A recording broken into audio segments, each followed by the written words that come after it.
ঘুরতে যেতে কার না ভালো লাগে। যেভাবে দিন দিন মানুষের মধ্যে ঘুরতে যাওয়ার প্রবণতা বাড়ছে তাতে এটুকু স্পষ্ট যে এই ইন্ডাস্ট্রির আগামী বেশ ব্রাইট। সুতরাং যে ইন্ডাস্ট্রির ফিউচার এতটা সম্ভাবনাময় সেই ইন্ডাস্ট্রিতে করে দেখানোর অনেক কিছু থাকে। ঠিক এই ভাবনা চিন্তা থেকেই ট্যুরিজম এবং হোটেল ম্যানেজমেন্টকে পাখির চোখ করে ইন্টারন্যাশনাল কনফারেন্সের আয়োজন করল Guru Nanak institute of hotel management. এই ইন্ডাস্ট্রিটা আরো বেশি স্ট্রেংথেন হয় এবং আমরা এটাতে আরো বেশি জব অপরচুনিটি ক্রিয়েট করতে পারি এবং স্টুডেন্টরা তাদের স্কিল বেসড অ্যাক্টিভিটি গুলোর সাথে সাথে রিসার্চ ডেভেলপমেন্টেও যাতে তারা নিজেরা ইনভলভ হয়। তো সেই জায়গায় ইনোভেশন এন্ড ক্রিয়েটিভিটিটা খুবই ইম্পর্টেন্ট এবং সেইটাকে আমরা লক্ষ্য রেখে এই ধরনের আমরা কনফারেন্স অর্গানাইজ করছি। দুদিন ব্যাপী এই ইন্টারন্যাশনাল কনফারেন্সে উপস্থিত ছিলেন দেশ এবং বিদেশের এক্সপার্ট স্পিকাররা আর ছিলেন এই প্রজন্মের স্টুডেন্টরা।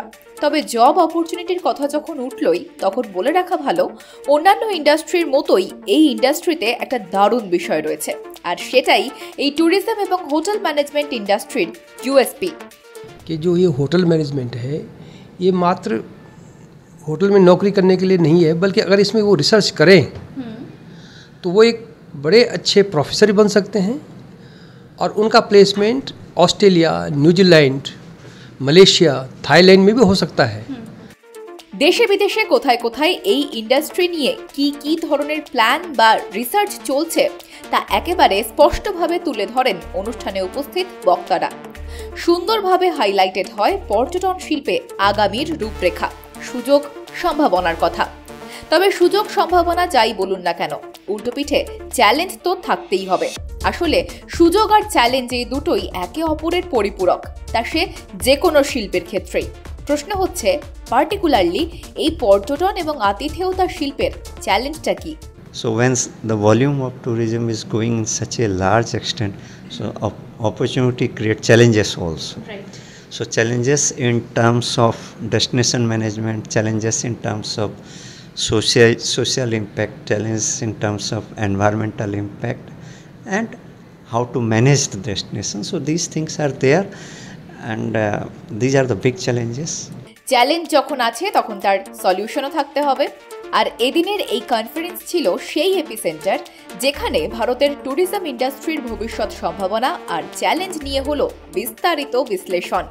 এবার আমরা প্রথম একটা উদ্যোগ নিলাম যে আমরা ইন্টারন্যাশনাল একটা কনফারেন্স করব এবং যে টপিক নিয়ে নিশ্চয়ই টপিকটাও তোমরা ফলো করলে টপিকে দেখতে পেয়েছো যে we have had renowned academicians from all around the world. স্টুডেন্টদের প্রপারলি গ্রুমড করতে হবে এবং এই ইন্ডাস্ট্রি থেকে যে জেনারেশন হবে যেটা টাকা পয়সা আসবে এবং জবস জেনারেটেড হবে সেইটা ওদের মধ্যে বুঝিয়ে দিতে হবে এবং এটা অনেক দূর অব্দি নিজেরা হোটেল খুলতে পারে, রেস্টুরেন্ট খুলতে পারে, এই সমস্ত জিনিসগুলো ওদের মাথায় ঢোকাতে হবে। একেবারে গ্রাউন্ড লেভেল থেকে যদি এই বিষয় নিয়ে ভাবনা চিন্তা করা যায় তাহলে বিষয়টা মন্দ হয় না, কি বলুন? ভারতে ঘুরতে যাওয়ার এত জায়গা, সেখানে পর্যটন শিল্পের ব্যাপক সম্ভাবনা। তাই এবার ছাত্রছাত্রীদের মধ্যে সেই জানকারি পৌঁছে দিতেই অনুষ্ঠিত হলো এই ইভেন্ট। ভারতীয় পর্যটন, ভারত হচ্ছে পৃথিবীর মধ্যে এক মহান দেশ। এখানে বিভিন্ন ভাষা, বিচিত্র ধর্ম, বিচিত্র স্থল আছে, যেটাকে আমরা বিপণন যদি করতে পারি সঠিকভাবে, সঠিক শিক্ষায় শিক্ষিত করতে পারি আমাদের ছাত্রছাত্রীদেরকে, যারা আমাদের ভবিষ্যৎ প্রজন্ম, ভারতবর্ষের অর্থনীতির শক্ত ভিত্তির উপর দাঁড়িয়ে যাবে। All the countries in the world are talking loud and clear that tourism is going to progress.